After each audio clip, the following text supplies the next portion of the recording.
Welcome to the deep dive. We're always looking for mental models to help Okay. navigate this pretty complex world. Yeah, And today, it's something we all hit: fear, stress, and trying to make good decisions anyway. definitely. We're digging into Mark McLaughlin's cognitive dominance. It basically promises a way to get to peak performance when things get intense. Right, a pathway.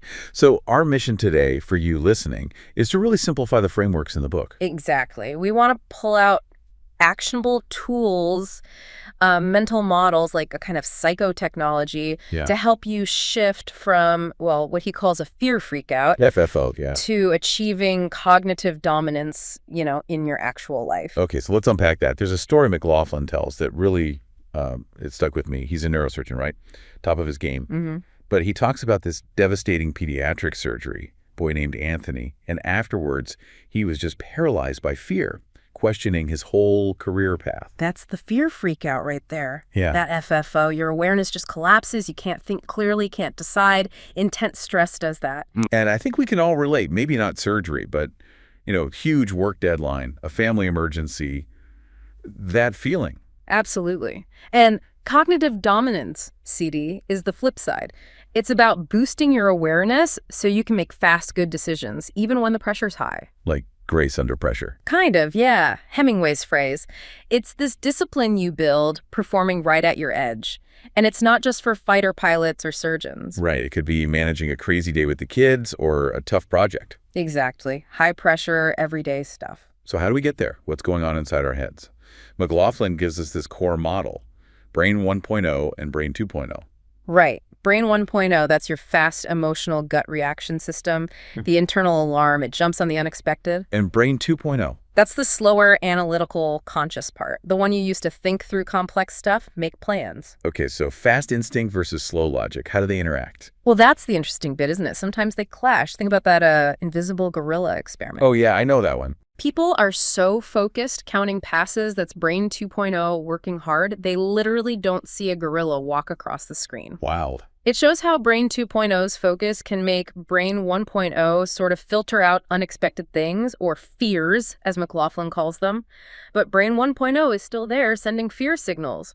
The trick is learning to read those signals properly. Is it a real danger or just noise that Brain 2.0 needs to handle? Precisely. And to help sort these unexpected events, these fears, he offers the 4 quadrants of fear. It helps categorize them. How did that work? It's based on whether the facts and the meaning are known or unknown, and if you see the event as a tool or an obstacle. Okay, give me an example. Well, there's the flow quadrant. Everything's clicking, you're in sync, feels effortless, like a smooth surgery where everything is a known tool. Here, Brain 1.0 speed is your friend. Got it, but then there's the opposite. Yeah, the all is lost quadrant. Yeah. Total chaos. Nothing makes sense. Your usual way of seeing the world doesn't help. Feels like only unknown obstacles. Like McLaughlin felt after Anthony's surgery. Exactly. Or another really intense example he uses is Iwana Medwid, a woman facing execution by a soldier. That's truly all is lost. Wow. So if you find yourself there, in that quadrant, what can you possibly do? Seems hopeless. It feels that way, Okay. but the key principle is what he calls cognitive consonance, basically aligning your actions with your deepest beliefs. So Iwana Medwid, Yeah. what did she do? At gunpoint, she didn't panic or plead in the way you might expect. She asserted her faith, she prayed, she blessed the soldier. Incredible courage. It was. And that act, that alignment, it calmed her own fear. And remarkably, it affected the soldier too. He spared her and her family. She couldn't control if she died, maybe, but she controlled how. That's powerful, cognitive consonance. There's But these all-is-lost moments, they often come from black swans, right? The Yep. totally unexpected unknowns. Often, yes. And for those, there's a specific tool. The IRACE protocol. It's a mental checklist, really. Okay, let's break Iris down. This feels really practical. It is. So Right. identify, recognize, okay, is this really a black swan? Am I in the all is lost quadrant? Right. Step 1. Know where you are. Then R is reject. Don't just go with Brain 1.0's first fear-based reaction. Hit pause. Resist the panic impulse. Okay. I is inventory. What tools do you actually have? Personal strengths, people around you, knowledge, even unconventional stuff. Take stock. Don't assume you have nothing. Got it. S is strategize. Break the huge problem down, tiny steps, and use lateral thinking like the PGC rule. Pause, generate, consider. If you're stuck, force yourself to think of, say, 3 totally different options. Avoid getting stuck in one track, like tunnel vision. Exactly.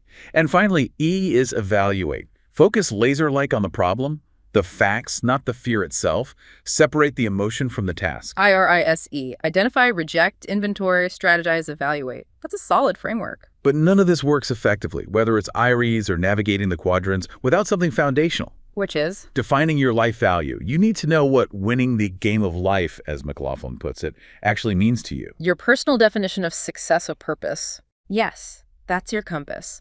When fear hits and tries to pull you off course into panic or distraction, your life value keeps you anchored. Without it, you get lost in the thick of thin things, wasting energy. That makes a lot of sense. So pulling it all together for everyone listening, what's the big picture here? Practicing cognitive dominance, using these ideas, it's not just, reading a book. It's applying a psychotechnology. A deliberate process. Yeah. To understand fear, process it productively, build that mental muscle to pause, bring in Brain 2.0's analysis, and connect to your core values, especially when Brain 1.0 is screaming bloody murder. So it's about choosing how you respond. Fundamentally, yes. Choosing a creative response to life's challenges, not a destructive or, nihilistic one. That active choice, guided by your values and tools like IRISE, lets you face the unknown, learn, adapt, create new skills from the chaos. Makes life more meaningful, even when it's hard. Absolutely. More bearable, definitely more meaningful. So the question for you listening is, how can you start using these tools? How will you define your own life value to turn those unexpected challenges into chances for growth? Something to think about.